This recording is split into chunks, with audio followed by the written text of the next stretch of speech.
हाँ पंजे दर ते सदे एदा कुर्ब करे पंजे दर ते सदे एदा कुर्ब करे छिनी धार कंदे मानू छा चवंदा अल्लाह छिनी धार कंदे मानू छा चवंदा पंहिंजे दर ते सॾे एॾा कुर्ब करे पंहिंजे दर ते सॾे एॾा कुर्ब करे छिनी धार कंदे मानू छा चवंदा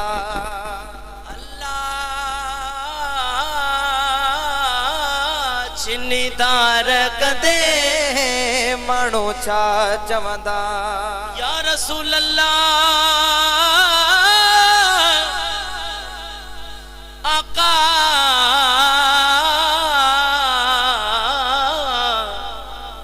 सोना तुझे दरवाजे ता दान वठी मिठा खादो से छा छान वठी तुझे दरवाजे ता दान वठी मिठा खादो से छा छान वठी घुरों भोर तडी बीड़ा झोल भरे घुरों भोर तडी बीड़ा झोल भरे छिनी धार कंदे मानू छा चवंदा पंहिंजे दर ते सॾे एॾा कुर्ब करे छिनी धार कंदे मानू छा चवंदा अल्लाह अकबर वरी ॿियो शेर छा लिखे ॿुधो या रसूल अल्लाह तुझे दर तां तड़ियो बीवाह न आ तुझो शान ही शान शाहना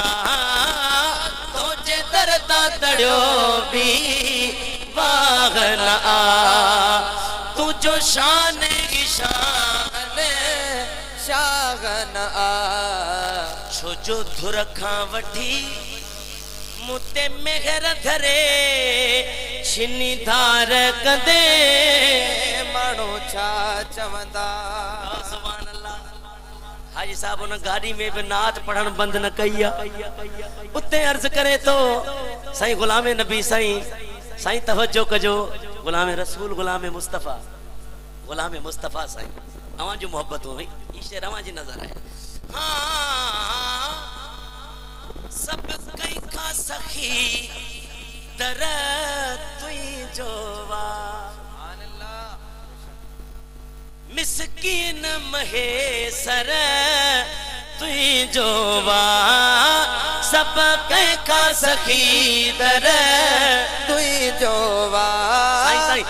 मियां मैं धरा मोट मियां मैं धरा मोट मियां मैं धरा मोट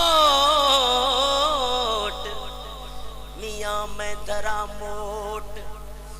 बख्श कर पुछायूं सोना तू घणन जो खोट पर मुंह वर तू ही हेकड़ो मिस्कीन महेसर तुई जोवा मिस्कीन महेसर तुई जोवा पंहिंजो करत पिरी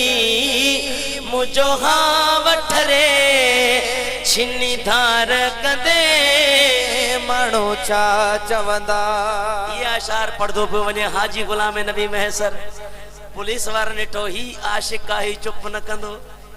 ऑफिसर ड्राइवर के हुकुम कियो त गाड़ी के वापस कियो गाड़ी के वापस कर जिता हाजी साहब के खयाऊं उते छड़े ॾिनाऊं सुभान अल्लाह ही आशिकन जो मकाम है।